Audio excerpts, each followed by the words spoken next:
पूर्णमुदच्यते पूर्णमादाय पूर्णमेवावशिष्यते। ॐ शान्तिः शान्तिः शान्तिः। शङ्करं शङ्कराचार्यं केशवं बादरायणं सूत्रभाष्यकृतौ वन्दे भगवन्तौ पुनः पुनः। ईश्वरो गुरुरात्मेति मूर्तिभेदविभागिने व्योमवद्व्याप्तदेहाय दक्षिणामूर्तये नमः। ॐ शान्तिः शान्तिः शान्तिः। यद्विद्याविलासेन भूतभौतिकसृष्टयः तन्नौमि परमात्मानं सच्चिदानन्दविग्रहम्। ओम शांति शांति शांति। अंतःकरण वृत्ति विशिष्ट चैतन्य ही ज्ञान है। पूर्व पक्षी ने शंका की कि निरवयव अंतःकरण की वृत्ति कैसे हो सकती है। सिद्धांत ने कहा कि अंतःकरण सावयव है सादि द्रव्य होने के कारण से। सादि द्रव्यत्व हेतु से अंतःकरण में सावयवत्व सिद्ध किया गया। फिर सावयवत्व हेतु के द्वारा अंतःकरण में परिणामित्व सिद्ध हो जाता है। लेकिन अंतःकरण सादी है, इसमें क्या प्रमाण है? तो तन मनो असृजत श्रुति ही प्रमाण है, ऐसे कहा गया। ज्ञान अंतःकरण का धर्म है। ज्ञान का अंतःकरण उपादान कारण है। इसमें क्या प्रमाण है? तो इसमें भी श्रुति प्रमाण दी। काम संकल्पो विचिकित्सा श्रद्धा अश्रद्धा धृति धृतिरधृति ह्रीर धीर भीर इत्येतत् सर्वं मन एव। ये श्रुति ही हाँ, तो ये अंतःकरण का ही ये सब कुछ परिणाम है। तो अंतःकरण इनका उपादान कारण है। इसमें धी शब्द से वृत्ति ज्ञान आया है। तो वृत्ति ज्ञान का उपादान कारण अंतःकरण है। इस प्रकार से ये श्रुति के द्वारा कहा गया। वो जो कह रहा था मन इंद्रिय निमित्त कारण है, फिर उनके मत में उपादान कारण क्या होगा? ज्ञान का उपादान कारण तो आत्मा है ना। यह एक शंका कर रहा है। आत्मा का धर्म है तो आत्मा उसका समवायी कारण है। लेकिन वेदांत मत में मन है, तो ये मन इसका उपादान कारण है, यह सिद्धांति के द्वारा सिद्ध किया गया। पूर्व पक्षी ने अनुमान दिया था कि ज्ञान अंतःकरण उपादान वाला नहीं है, मानस प्रत्यक्ष का विषय होने के कारण से कामादि के समान। तो सिद्धांति ने कहा कि जो कामादिक दृष्टांत तुमने दिया है उसमें साध्य का अभाव है। अंतःकरण उपादानकत्व का अभाव वहाँ है नहीं है। अंतःकरण उपादानकत्व का अभाव तो साध्य है। अंतःकरण रूपी उपादान कारण वाला न होना ये साध्य है। और कामादिक अंतःकरण रूपी उपादान कारण वाले है। ये कैसे पता चला? कैसे पता चला कि अंतःकरण उपादान कारण वाले कामादिक है? ये कैसे पता चला? समानाधिकरण जो श्रुति, केवल श्रुति नहीं, समानाधिकरण है। इत्येतत् सर्वं मनः एव। जैसे एक हाथ अमृत घट, जो घट है वह क्या है? मिट्टी ही है। तो समानाधिकरण प्रयोग करने से उसमें उपादान कारण कार्य भाव सिद्ध होता है। उपादान कारण और जैसे कार्य ये जो है वो एक में ही सिद्ध होते हैं। इसलिए मतलब जैसे जहाँ उपादान कारण और कार्य होगा वहाँ ये प्रयोग किया जाता है। हाँ, समानाधिकरण प्रयोग जहाँ जो ये होता है ना, तो उपादान कारण और कार्य में किया जाता है।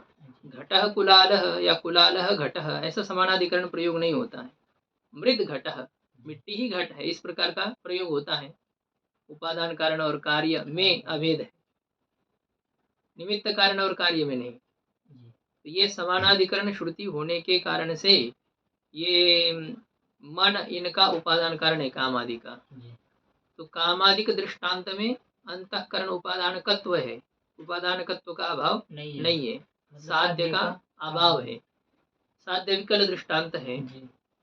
तो इस कारण से ये मन इनका निमित्त कारण है यह नहीं कह सकते हैं, उपादान कारण ही है, यह विचार हो गया। अभी आगे विचार करना है। फिर से पूर्व पक्षी के द्वारा शंका की जा रही है। ये जो पाप पुण्य ये अंतकरण में रहते। हाँ, जैसे अंतकरण के धर्म है। अंतकरण मतलब ये देह अलग अलग हो जाएगी लेकिन अंतकरण एक ही है। कैसे? अंतकरण सबका अलग अलग है ना। तो फिर जैसे ये देह छूट जाएगा तब दूसरे देह में वो वैसे का वैसा अंतकरण चला जाता है। हाँ, ये सब इंद्रिय यहाँ से श्रोत्रं चक्षु स्पर्शनं च रसनं घ्राणमेव च, ये सभी जो है ना, इनको अधिष्ठाय मनश्चय विषयानुपसेवते, विषय का सेवन जीवात्मा इनके द्वारा करता है। और जब जाना होता है तो उत्क्रामंतम सितम वापी भुंजानम व गुणान्वितम, तो ये इसमें आया ना उसमें कि ये इन सबको लेकर के निकलता है जीवात्मा, ऐसा कहा गया है। जीवात्मा क्या होता है, ये सूक्ष्म शरीर ही निकल जाता है। मृत्यु का मतलब ही होता है स्थूल शरीर और सूक्ष्म शरीर का वियोग हो जाना। तो स्थूल शरीर से सूक्ष्म शरीर निकल जाता है, तो अब ये स्थूल शरीर रहने पर भी इसका कोई मतलब नहीं रहता है। ये खोखा है, ये बेकार हो गया। अभी इस मोबाइल का एक खोखा था, अब उस मोबाइल को निकाल करके हमने खोखा रख दिया, और उस खोखे की क्या कीमत है? कोई मूल्य नहीं। उसकी कीमत तब थी जब तक ये मोबाइल उसके अंदर था। अब मोबाइल निकाल लेने पर, अथवा अब प्रसिद्ध उदाहरण देंगे तो और ज्यादा समझ में आ जाएगा। परिचित ये निमंत्रण, ये क्या कहते हैं उसमें, दक्षिणा जो देते हैं पैकेट में भर करके, अब वो उस पैकेट की कीमत तब तक है जब तक उसमें 100 रुपए की नोट है या 500 1000 की है। निकाल लेने पर फेंक देते हैं, ऐसी पड़ा हुआ है, उसका कोई मतलब नहीं। स्थूल शरीर ऐसा है, ऊपर का कवर है। अब जब अंदर का वो सूक्ष्म शरीर निकल जाता है तो ये कवर बेकार हो जाता है, फिर इसको फेंकना ही होता है, और कोई इसका उपयोग ही नहीं है। कोई दूसरी बार इसको यूज नहीं कर सकता है। एक बार खत्म तो खत्म। कम से कम वो पॉकेट जो होते हैं बाकी के, वो दूसरे काम के लिए उपयोगी हो सकते हैं, लेकिन इस शरीर का फिर कोई उपयोग नहीं है। अब इसको फेंकना है और जल्दी से जल्दी हमसे दूर करना है, यह होता है। तो सूक्ष्म शरीर वही रहता है, और उस अंतःकरण में ये सब धर्म है। पहले जो गया ना पंचदशी का श्लोक, धर्मा धर्मो सुखा सुखे, गुणाश्चिति वदीरिता, जो आत्मा के गुण नैयायी कहते हैं, इच्छा द्वेष सुखम दुखम, इच्छा द्वेष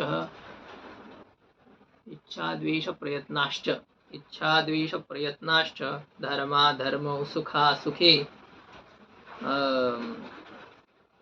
संस्काराश्च गुणाश्चित्ति वदीरिता। पूरा श्लोक नहीं उठ रहा है। इच्छा द्वेष प्रयत्नाश्च धर्मा धर्मो सुखा सुखे तत्संस्काराश्च तस्यैते गुणाश्चिति वदीरिता। पंचदशी का श्लोक है।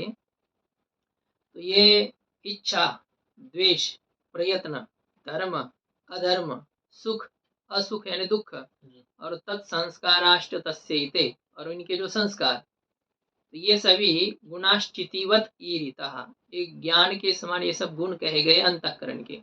सब अंतःकरण के धर्म अंतःकरण में रहते हैं। अब यहाँ पर पूर्व पक्षी इसी के ऊपर शंका कर रहा है।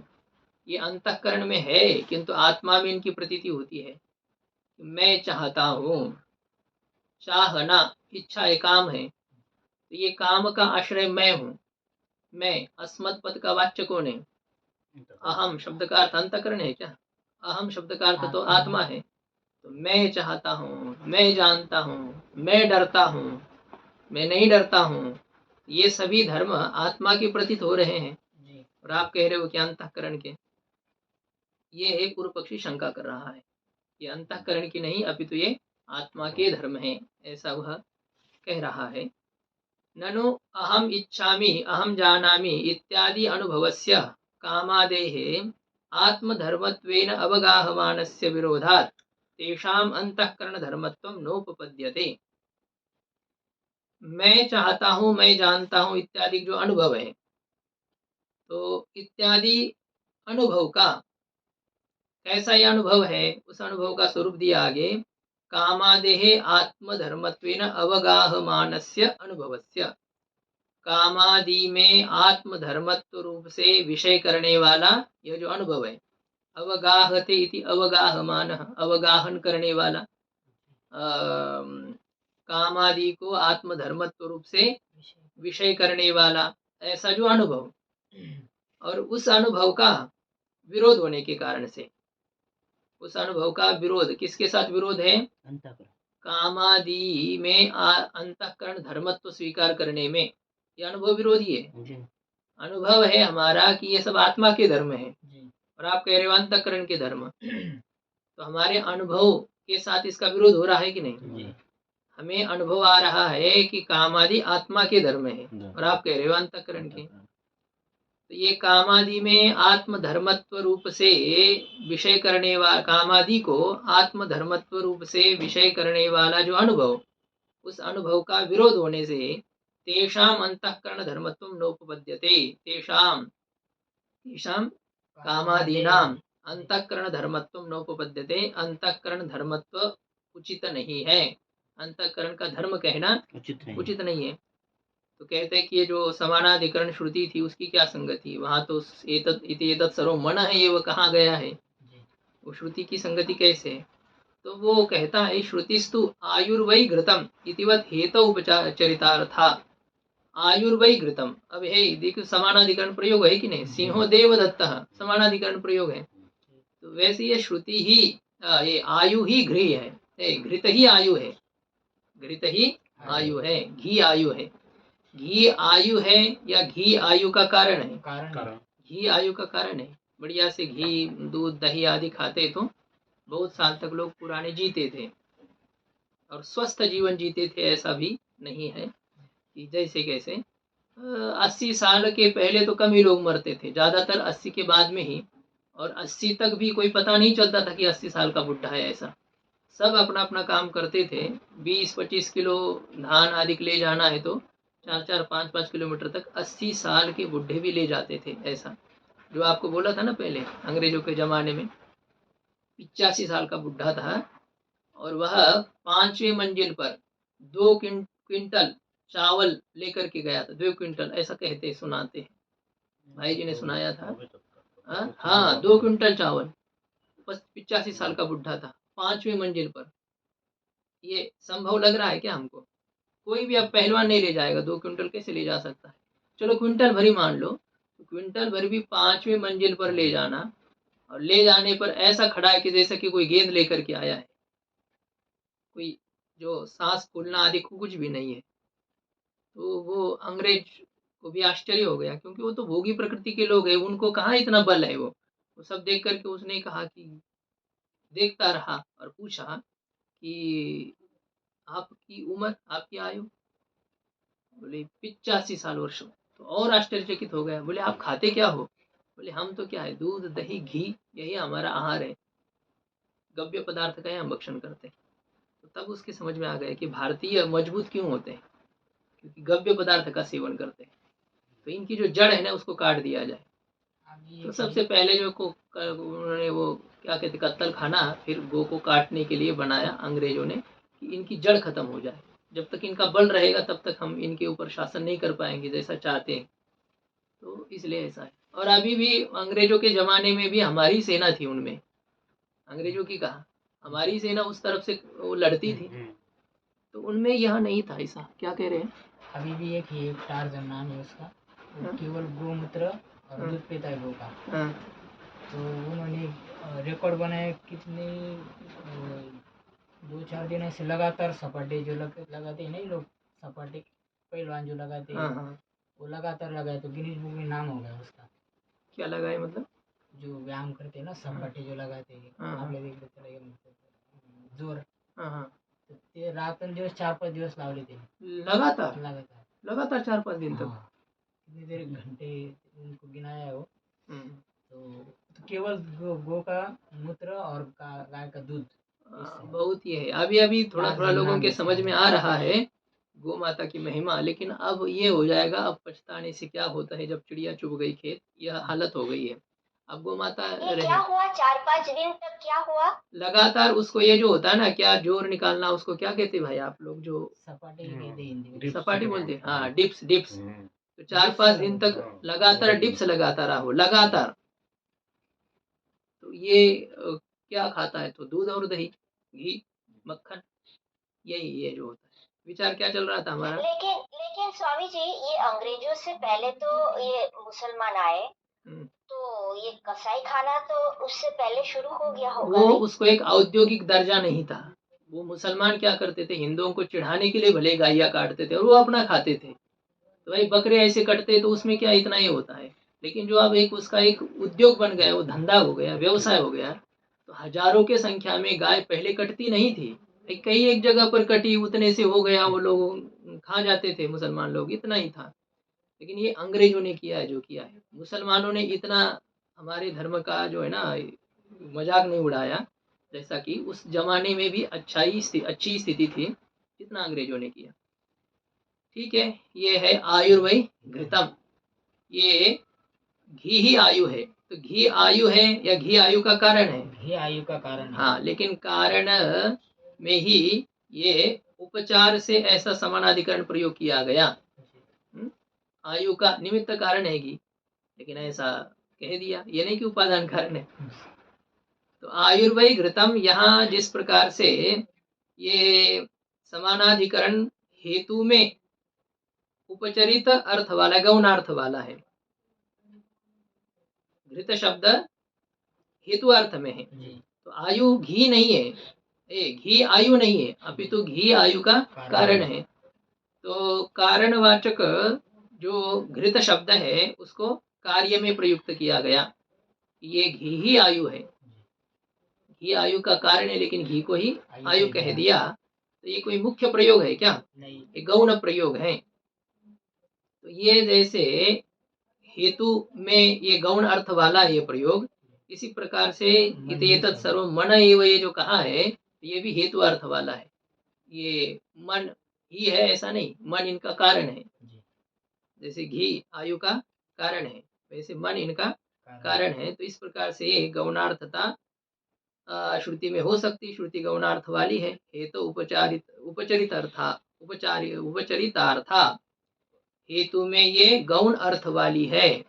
उपचरितः अर्थः यस्याः श्रुतेः, सा श्रुति ही उपचरितार्था गौणार्था, गौण अर्थ वाली है श्रुति हेतु में, न कि वहां पर उपादान कारण कार्य भाव है। इति शंकते, इस प्रकार से पूर्व पक्षी शंका कर रहा है। देखिए मूल में, ननु कामादेः अंतःकरण धर्मत्वे अहम इच्छामि, अहम जानामि, अहम बिभेमि इत्यादि अनुभवः आत्मधर्मत्वम अवगाहमानः कथम उपपद्यते। कामादि में अंतःकरण धर्मत्व स्वीकार करने पर मैं चाहता हूँ, मैं जानता हूँ, मैं डरता हूँ इत्यादि जो अनुभव, इत्यादि जो अनुभव है, प्रथमांत है ना, ये सप्तमांत है। हाँ, प्रथमांत है, ये हो सकता है सप्तमांत, किंतु ये प्रथमांत कर लेना है। इत्यादि जो अनुभव है, कैसा अनुभव है ये? आत्मधर्मत्व अवगाहमान, कामादि में आत्मधर्मत्व को विषय करने वाला यह जो अनुभव है, तो ये अनुभव कथम उपपद्यते, यह अनुभव कैसे सिद्ध हो सकता है, इस प्रकार की पूर्व पक्षी के द्वारा शंका की गई। सिद्धांत कहता है उच्यते।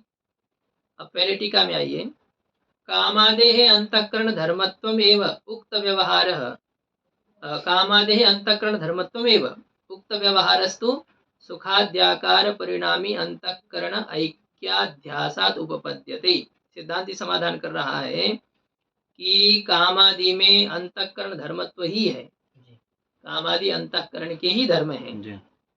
तो फिर मैं चाहता हूँ, मैं जानता हूँ, ये व्यवहार, कहते ये जो उक्त व्यवहार है, मैं चाहता हूँ, मैं जानता हूँ, मैं डरता हूँ, ये व्यवहार तो सुखाद्याकार परिणामी अंतःकरण ऐक्याध्यासात् उपपद्यते।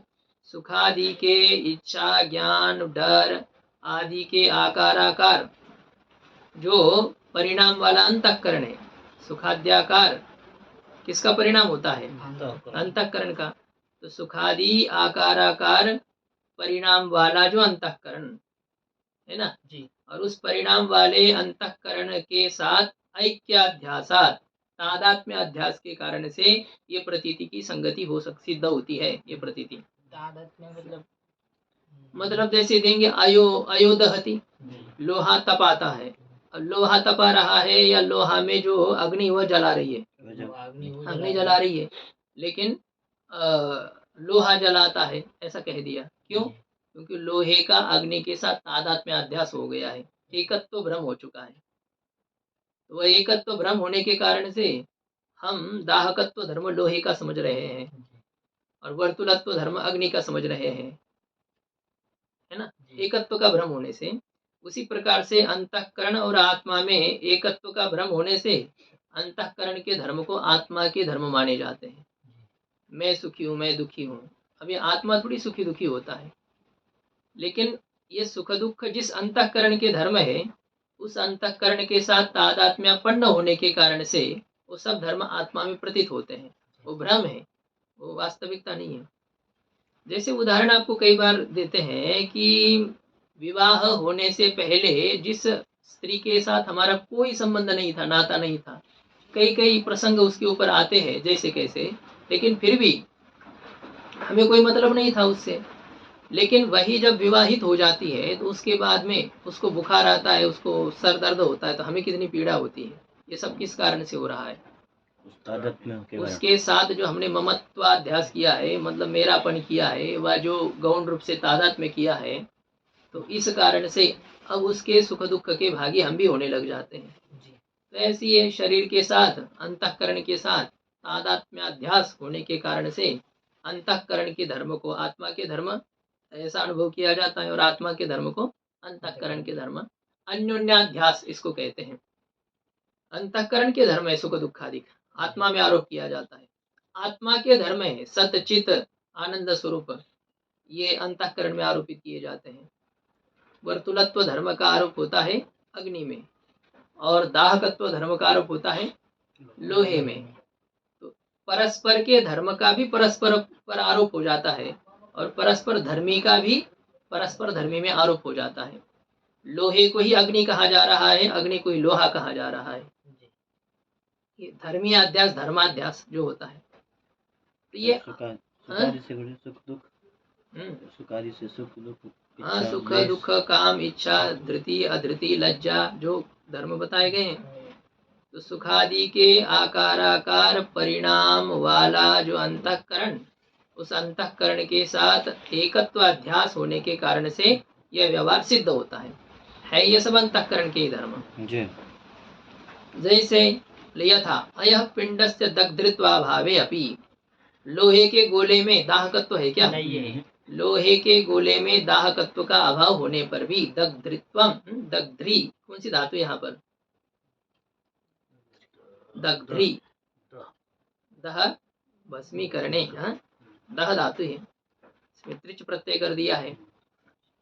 होड़ह सूत्र से ढकार हो जाता है, नहीं दादेर धातुर्घ सूत्र से गकार हो जाता है, और यशस्तथोर धोधः सूत्र से त्रिच प्रत्यय के तकार को धकार हो जाता है।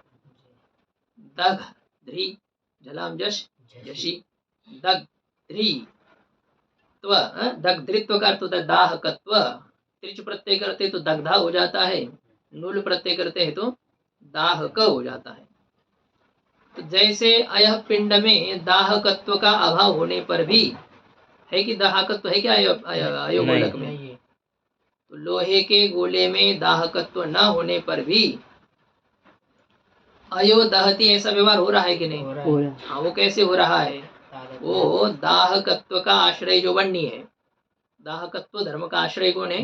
वन्नी। और उस वन्नी के साथ जो तादात्म्य अध्यास, एकत्व भ्रम, उस एकत्व भ्रम के कारण से अयो दहती व्यवहार, लोहा जलाता है, इस प्रकार का व्यवहार होता है।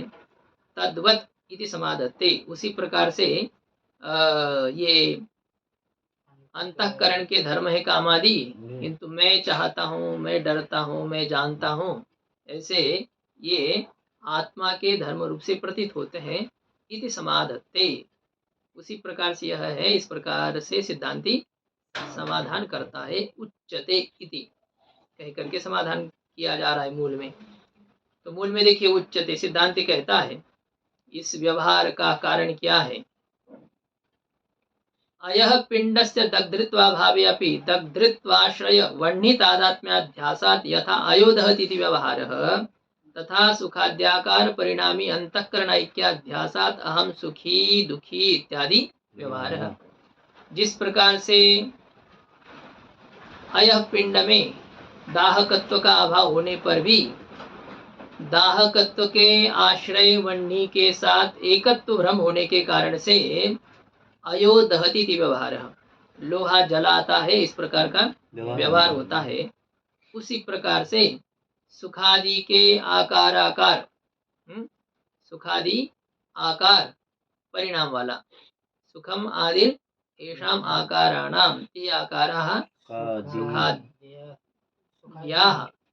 सुखाद्याः सुखम आद्यम येषाम आकाराणाम ते आकाराः सुखाद्याः सुखाद्याः च ते आकाराः सुखाद्याकाराः सुखाद्याकारः च असौ परिणामः सुखाद्याकार परिणामः स अस्य अस्ति सुखाद्याकार परिणामी, सुखादि आकार रूप परिणाम वाला, सुखादि आकार रूपी जो परिणाम, वो परिणाम है जिसका, जिस अंतःकरण का। ऐसे भी कर सकते, सुखादि आकारम वाकारेण परिणंतुम शीलम अस्य, सुखादि के आकार से परिणत होना स्वभाव है जिसका, ऐसा भी कर सकते हैं। नीनी प्रत्यय हाँ।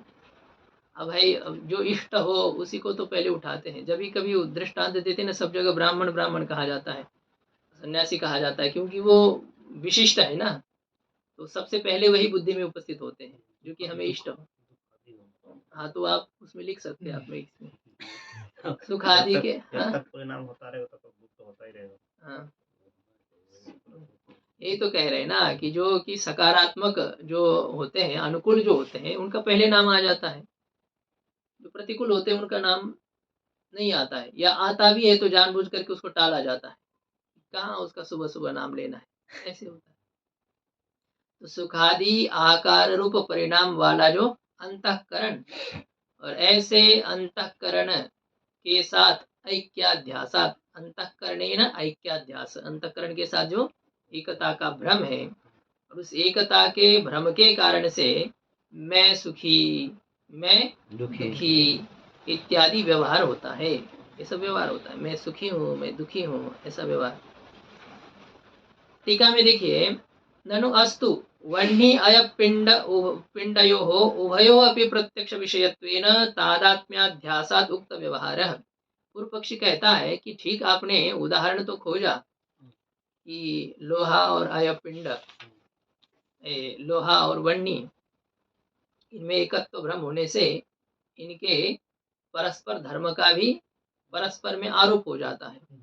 दग्धृत्व धर्म अयोगोलक में नहीं है, किंतु फिर भी एकत्व भ्रम के कारण से दाहकत्व धर्म अयोगोलक में दिखाई देता है। तो उसमें अयोदहति ये जो प्रयोग है, यह प्रयोग कैसा होता है? ये भ्रांत व्यवहार है, वास्तविक व्यवहार नहीं है। ये अयोदहति नहीं, लोहा में जो अग्नि वही जला रही है, लेकिन हम कह रहे हैं कि अयोदहति।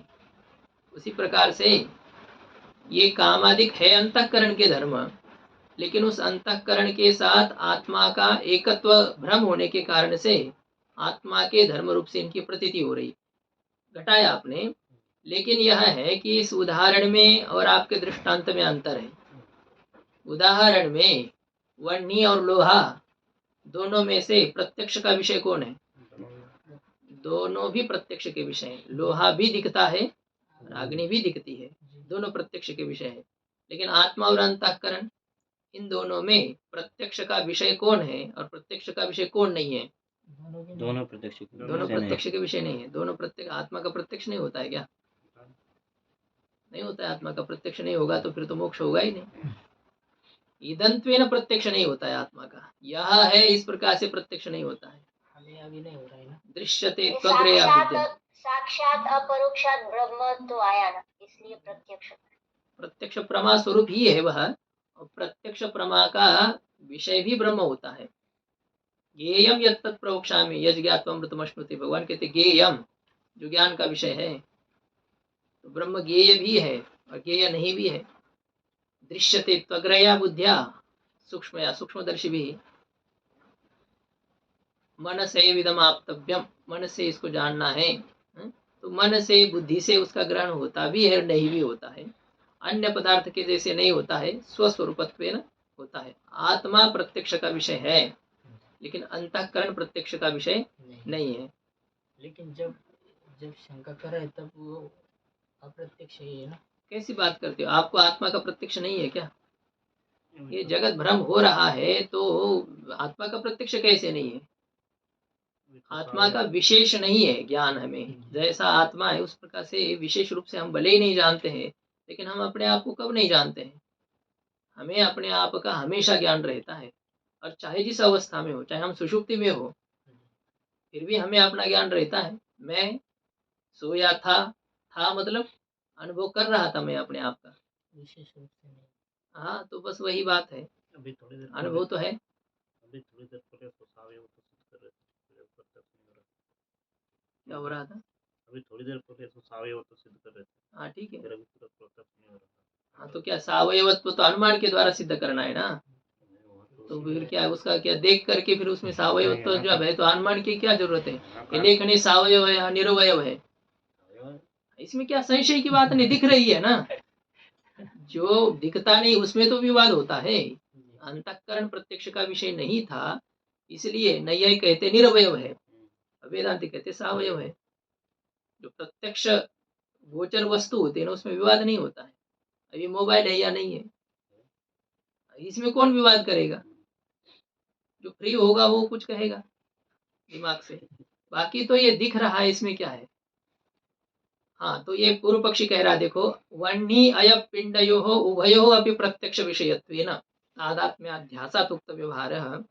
वह्नि और लोहे का जो गोला है, इन दोनों में भी प्रत्यक्ष की विषयता होने के कारण से तादात्म्याध्यास होता है, एकत्व भ्रम होता है, और एकत्व भ्रम होने के कारण से उक्त व्यवहार है।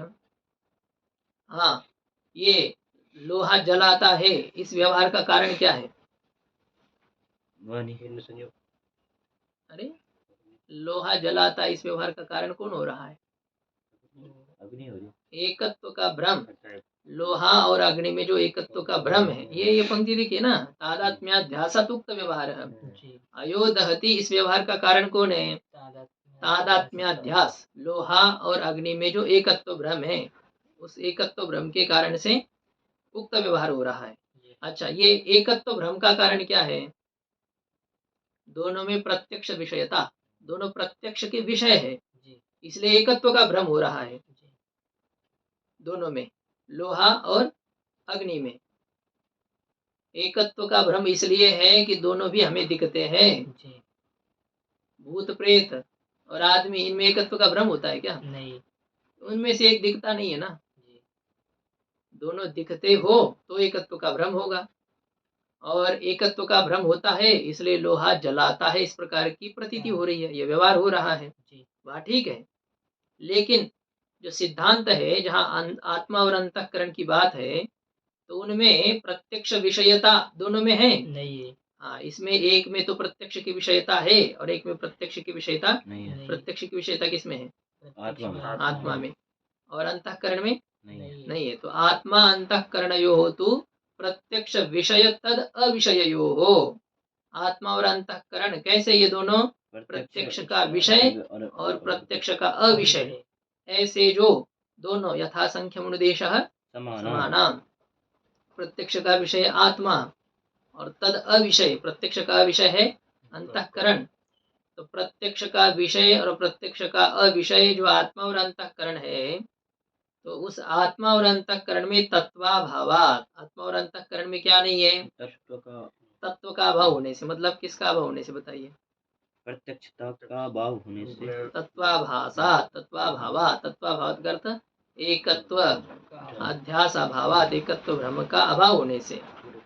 तो प्रत्यक्ष का विषय हो तो एकत्व भ्रम होगा, लेकिन ये दोनों प्रत्यक्ष का विषय नहीं है, इसलिए उन दोनों में एकत्व के भ्रम का अभाव होने के कारण से, तत्व का अभाव, एकत्व भ्रम का अभाव होने के कारण से कथम उदाहरित व्यवहार, मैं जानता हूँ, मैं चाहता हूँ, मैं डरता हूँ, ये जो कहा गया व्यवहार वो कैसे होगा, जी जब एकत्व का भ्रम ही इनका सिद्ध नहीं हो रहा है।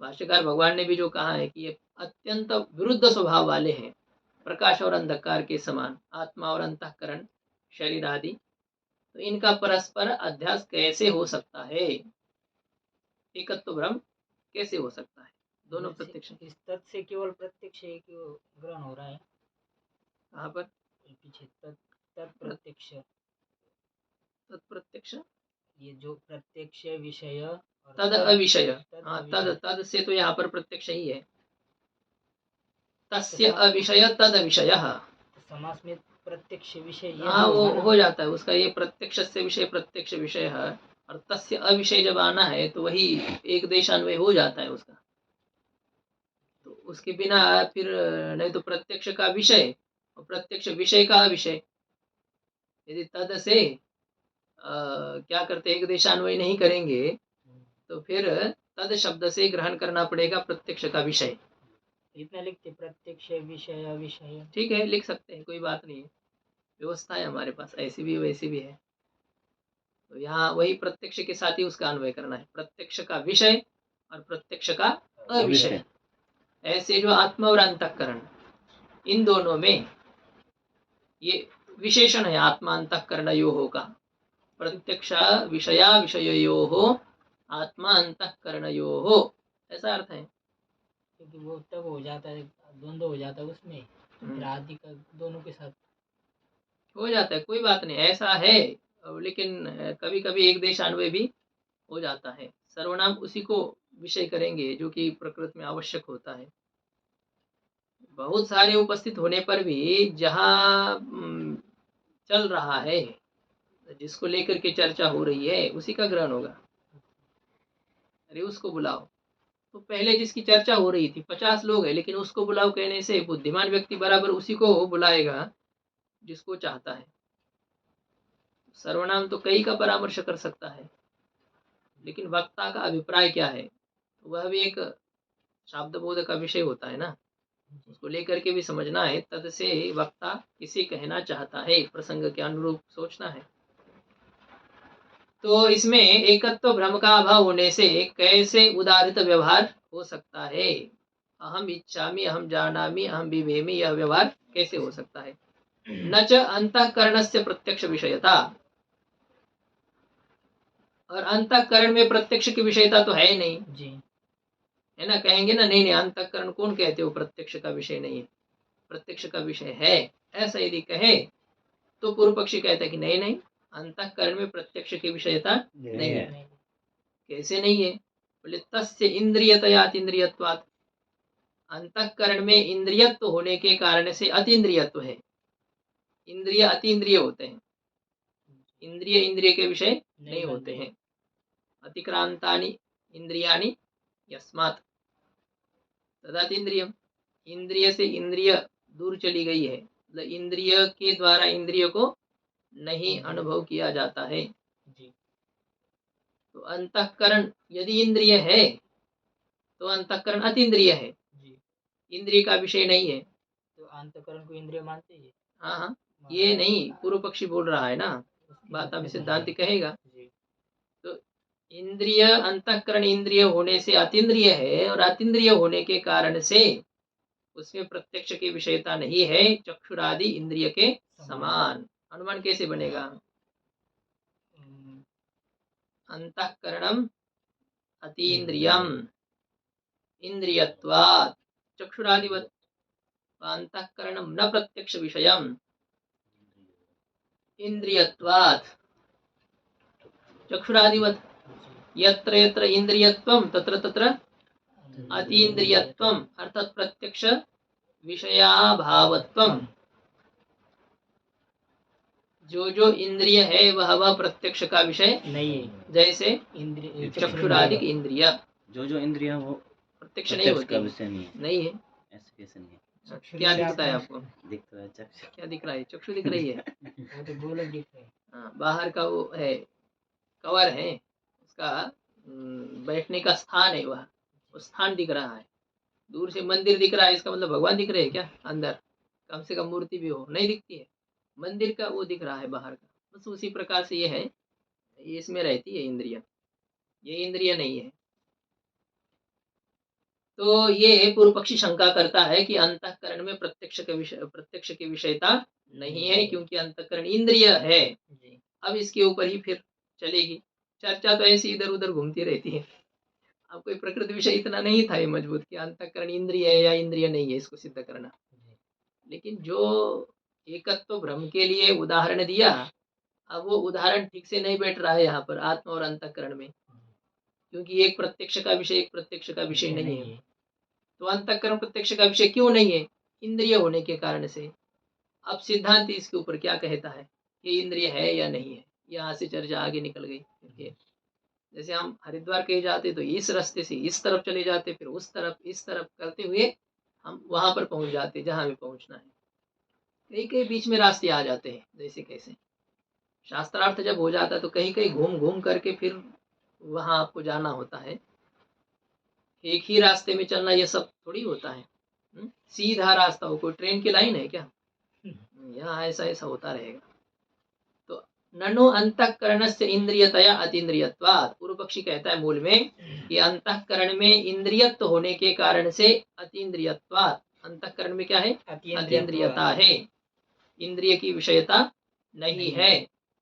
अंतःकरणम अतीन्द्रियम इंद्रियत्वात् चक्षुरादिवत, यह अनुमान किया पूर्व पक्षी ने। तो ये इंद्रिय का विषय न होने के कारण से कथम अहम इति प्रत्यक्ष विषयता। हाँ, सिद्धांत क्या कहता है? मैं चाहता हूं, यहाँ ये इच्छा तो अंतःकरण का ही धर्म है, लेकिन आत्मा के साथ तादात्म्यपन्न होने से ऐसा व्यवहार हो रहा है।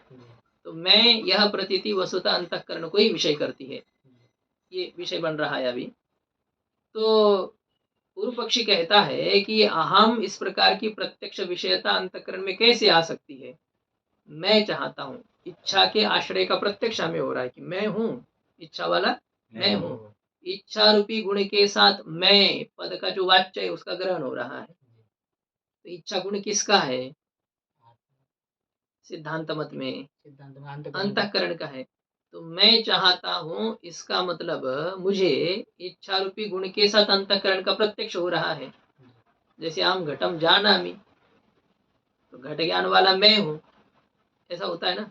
तो मैं चाहता हूँ अर्थात इच्छा रूपी गुण वाला मैं हूँ। तो जो मैं शब्द का अर्थ अंतःकरण, तो इच्छा रूपी गुण और इच्छा रूपी गुण वाला अंतःकरण दोनों का प्रत्यक्ष हो रहा है। यह यदि है तो वो पूर्व पक्षी कहता है कैसे उसमें प्रत्यक्ष विषयता कह सकते हो आप? मैं चाहता हूँ, इच्छा रूपी गुण वाले अंतःकरण का प्रत्यक्ष कैसे होगा? ज्ञान रूपी गुण वाले अंतःकरण का प्रत्यक्ष कैसे होगा? क्योंकि वो तो अतीन्द्रिय है, इंद्रिय होने से। तो प्रत्यक्ष विषयता कैसे है? मैं इस प्रकार की प्रत्यक्ष की विषयता अंतःकरण में कैसे है? ये शंका होने पर सिद्धांति कहता उच्चते, सिद्धांति समाधान करता है, तुम्हें किसने कहा कि अंतःकरण इंद्रिय है? न तावत अंतःकरणम इंद्रियम इत्यत्र मानमस्ति। कहते हैं कि इंद्रिय अंतःकरण इंद्रिय है, इसमें कोई प्रमाण नहीं है। सिद्धांत क्या कह रहा है? पहले तो अंतःकरण इंद्रिय है, तावत पहली बात तो यह है कि अंतःकरण इंद्रिय है, इसमें कोई प्रमाण नहीं है। और प्रत्यक्ष का विषय है या नहीं बाद में चर्चा करते हैं, पहले अंतःकरण इंद्रिय है, इसमें कोई प्रमाण नहीं है। तो ये पहले प्रथम या वाक्यालंकारार्थ में आता है। ये पहले तो यह बात है कि अंतःकरण इंद्रिय है, इसमें कोई प्रमाण नहीं है। अब यदि पूर्व पक्षी कहे कि मन षष्ठानि इंद्रियाणि इति भगवद गीता वचनम प्रमाणम, मन छठवा है जिसमें इस प्रकार के जो इंद्रिय है, मनः षष्ठम येषु इंद्रियेषु तानि इंद्रियाणि मनः षष्ठानि इंद्रियाणि प्रकृति स्थानि करिष्यति। कौन सा अध्याय है? हाँ, पंचदश अध्याय। भंडारा खाते हो तो ये तो भी तो याद रखना चाहिए। तो मन षष्ठानि इंद्रियाणि, लेकिन ये 15वां अध्याय केवल कैलाश में होता होगा और दूसरी जगह तो नहीं है ना, क्योंकि वो बेचारों को बहुत सारे कार्य रहते हैं। 15 अध्याय ले लेंगे तो कैसे होगा? हमारे यहाँ भी होता है। हाँ ठीक है, होता है। 15वां अध्याय और भोजन का क्या मतलब ये? ऐसी कोई बात नहीं है। अब गीता जी का कोई एक है, स्मरण किया जाता है उसमें, है ना, अहम वैश्वानरो भूत्वा प्राणिनाम देहमाश्रितः प्राणापान समायुक्त पचाम्यन्नम चतुर्विधम। वैसे तो ये श्लोक ही वहाँ पर हमें आवश्यक है कि हम ये जो भोजन करने वाले हैं तो वो सब भगवान ही इस जठराग्नि के माध्यम से इसको पचाते हैं। ये स्मरण होकर के ये जो है ये यज्ञ चल रहा है, ये आहुति हम दे रहे हैं, पचाने वाले भगवान हैं, इस प्रकार से यह है। और ये सब औषधि का पोषण चंद्र रूप से मैं करता हूँ, तो ये उसके संबंधी कुछ श्लोक है, इसलिए यह है। यजमान को खुश करने के हैं? यजमान को क्या खुश करना है, उससे क्या खुश होना है? दक्षिणा उसको तो 10 फोटो खींचा और डाल दो, खुश हो जाता है। हाँ? करो कन भर और दिखाओ मन भर, बस इससे वो है। इतनी नौटंकी होती है, करते कम है दिखाते ज्यादा है। चलो करते बेचारे, इसमें संतुष्टि करनी चाहिए। तो मन षष्ठानी इंद्रियानी, मन जिसमें छठवा है, इस प्रकार के जो इंद्रिय है, ऐसे ये जो भगवान के गीता जी का जो वचन है वही प्रमाण है कि अंतःकरण नाम मन इंद्रिय है इस विषय में। इति चेत, ऐसा यदि पूर्व पक्षी कहे तो सिद्धांत कहता है कि न, ऐसा नहीं कह सकते हो तुम। ये वाक्य को मन के इंद्रियत्व में प्रमाण नहीं दे सकते हो। क्यों? बोले क्योंकि इंद्रिय भिन्न मन के द्वारा भी षट्व संख्या के पूर्ति में कोई विरोध न होने के कारण से। 5 महात्मा जा रहे हैं, 5 महात्मा जा रहे तो सभी महात्मा ही वही जरूरी थोड़ी है, एक भगत भी रहता है, लेकिन उसको 5 कह देते हैं। तो पंचत्व संख्या की पूर्ति महात्मा से अतिरिक्त किसी गृहस्थी के द्वारा भी की जाती है।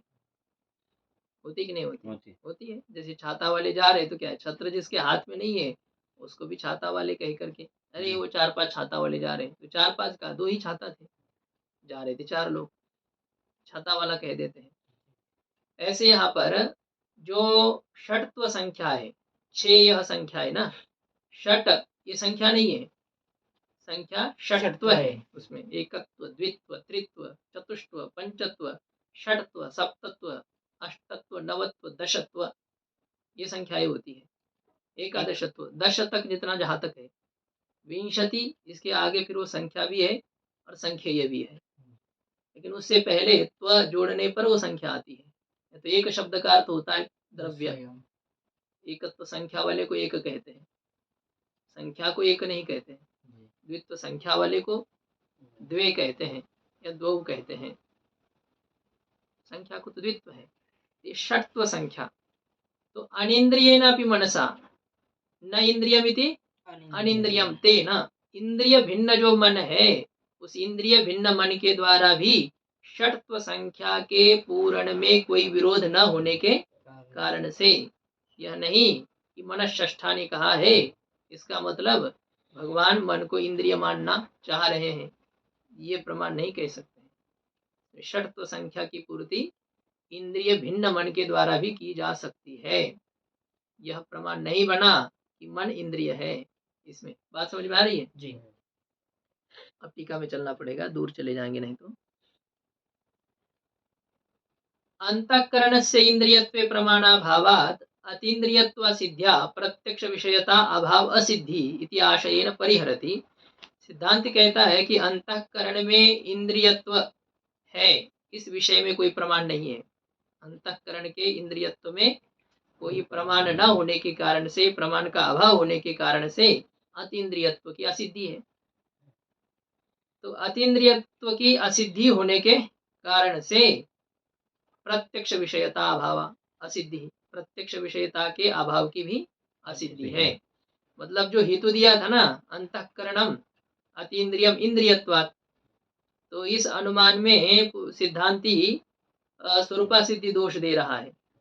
अंतःकरण में इंद्रियत्व है यह प्रमाणित नहीं है, हेतु पक्ष में रहता है, इसमें कोई प्रमाण नहीं है। पक्ष में हेतु का अभाव है। पक्ष कौन है?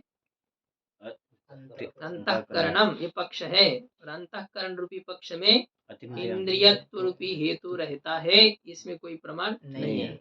और इंद्रियत्व हेतु रहे तो अतीन्द्रियत्व की सिद्धि होगी, लेकिन इंद्रियत्व में कोई प्रमाण न होने से अतीन्द्रियत्व रूपी साध्य की सिद्धि होगी? नहीं होगी। तो अतीन्द्रियत्व रूपी साध्य की सिद्धि न होने से प्रत्यक्ष विषयता के अभाव की सिद्धि नहीं है।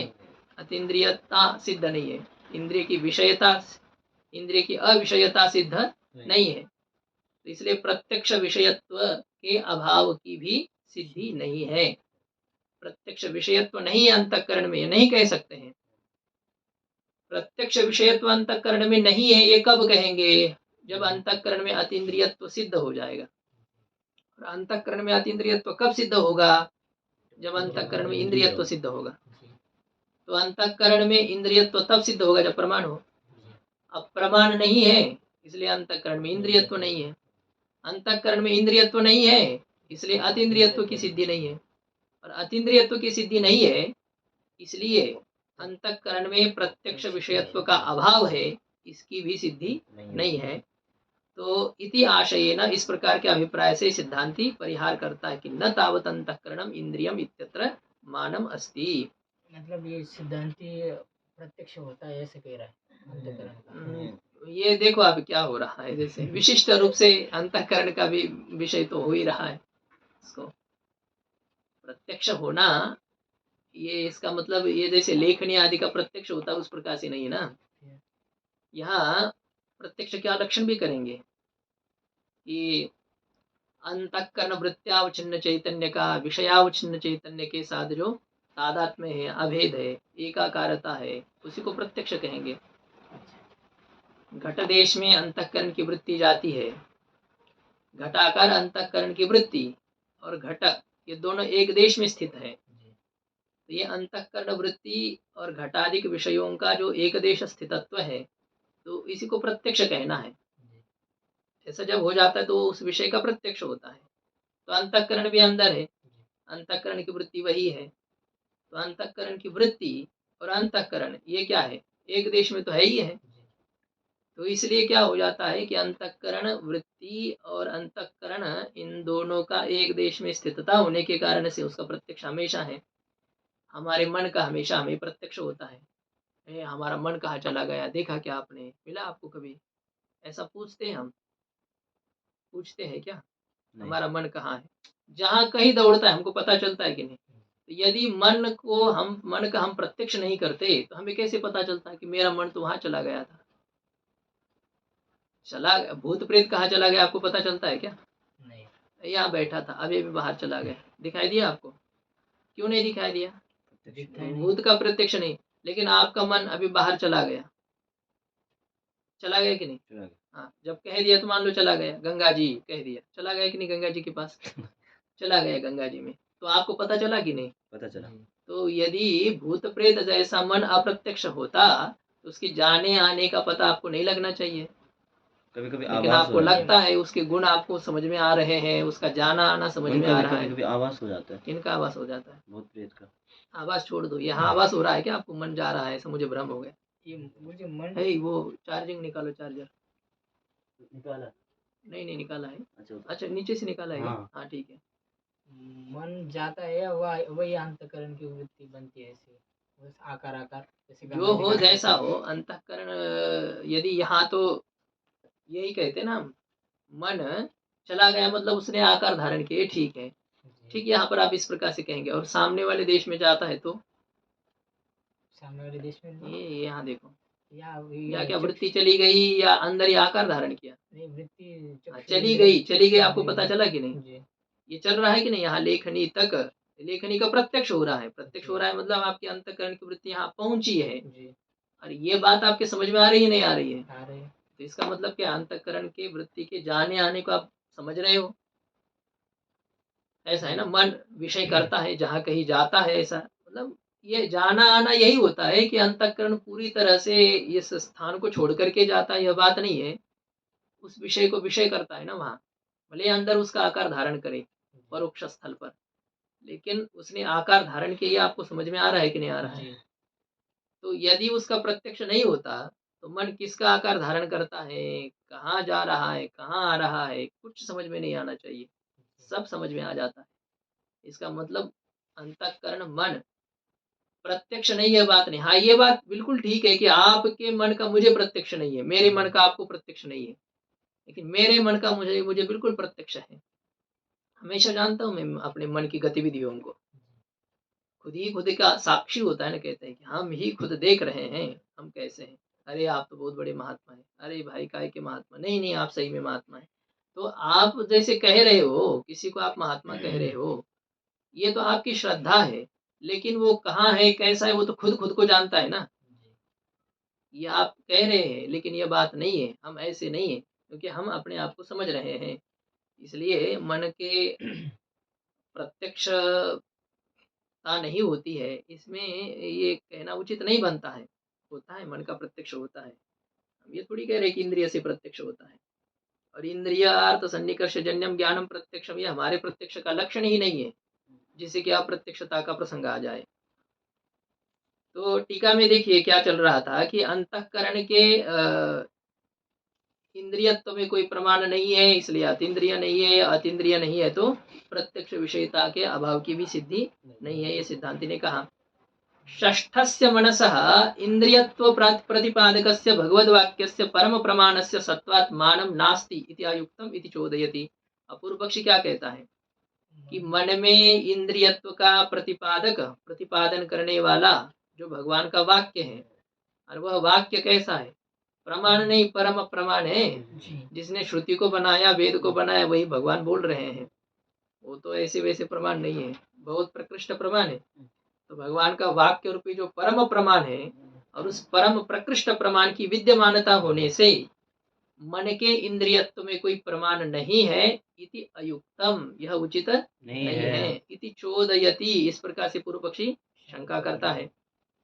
सिद्धांति खंडन करता है कि अनिंद्रियेण अपि मनसा इंद्रियगत षट्व संख्या पूर्ण अविरोधेन उदाहृत भगवद्वचसः तद इंद्रियत्वे प्रमाणत्वा भावात्मैवम् इत्याह। कहते इंद्रिय भिन्न मन के द्वारा भी इंद्रियगत षट्व संख्या के पूर्ति में कोई विरोध न होने के कारण से कहा गया जो भगवान का वाक्य है, उस भगवान के वाक्य में मन के इंद्रियत्व के विषय में प्रमाणता है, ये उचित है क्या? नहीं। हाँ, तो तद इंद्रियत्वे, मन के इंद्रियत्व के विषय में प्रमाणता का अभाव होने से, उदाहरित भगवान के वाक्य में मन में इंद्रियता है, इस विषय में प्रमाणत्व नहीं है, और प्रमाणत्व न होने के कारण से माँ एवं इत्याह, कि भगवान का वाक्य ही मन के इंद्रियत्व में प्रमाण है, ऐसा तुम मत कहो। इस प्रकार से सिद्धांति कहता है। तो अब और भी यह बात आगे आएगी कि श्रुति तो ऐसी उपलब्ध नहीं हो रही है, और स्मृति जो आपने प्रमाण दी वह तो इंद्रियत्व का प्रतिपादक नहीं है, इसलिए इसमें प्रमाण नहीं है, यह बात स्थिर हो गई। देखो तथाच कहकर कितनी पंक्ति पढ़ी है, तथाच श्रुते अनुपलम्भात, मन इंद्रिय है, इसमें कोई श्रुति प्रमाण है क्या? नहीं। श्रुति की उपलब्धि न होने के कारण से, और स्मृतिश्च, ठीक स्मृति दी आपने, मन षष्ठानि इंद्रियानि, लेकिन स्मृति में तद इंद्रियत्व बोधकत्वात्, स्मृति से मन के इंद्रियत्व का बोधन न होने के कारण से, या स्मृति में मन के इंद्रियत्व की बोधकता न होने के कारण से, प्रतिपादकता न होने के कारण से न मानम अस्ति, मन के इंद्रियत्व में कोई प्रमाण नहीं है। इति सुस्थम, यह अत्यंत स्थिर है, सुदृढ़ है। इस प्रकार से सुष्ठु तिष्ठति सुस्थम, ऐसा कहना यह अत्यंत सुस्थिर है, अत्यंत ये प्रकृष्ट है कि मन में मन के इंद्रियत्व में प्रमाण नहीं है, स्थिर हो गया। इस प्रकार से अब आगे फिर पूर्व पक्षी के द्वारा शंका की जाएगी कि नहीं नहीं, मन इंद्रिय है। क्यों? क्योंकि इंद्रियगत षट्व संख्या पूरकत्वात्, इंद्रियगत षट्व संख्या की पूरकता होने के कारण से, ऐसा ये है। यहाँ क्या कहते हैं कि 4 आदमी बैठे हैं, तो क्या वहां पर जैसे 3 ही आदमी बैठे थे, चौथा गधा बैठा था वहां पर, तो ये कहते हैं कि ये 4 आदमी यहाँ बैठे हैं। गधे से चतुष्ट संख्या की पूर्ति की जाती है क्या? आदमी से ही की जाएगी ना, भले वो गधा जैसे हो, लेकिन आदमी से ही की जाएगी। गधे से चतुष्ट संख्या की पूर्ति नहीं होती है। ऐसे ही इंद्रियगत षट्व संख्या की पूर्ति इंद्रिय से ही हो सकती है, इंद्रिय भिन्न मन के द्वारा नहीं, ऐसा पूर्व पक्षी शंका करेगा, सिद्धांति खंडन करेगा। ओम पूर्णमदः पूर्णमिदं पूर्णात् पूर्णमुदच्यते पूर्णस्य पूर्णमादाय पूर्णमेवावशिष्यते। ओम शांति शांति शांति।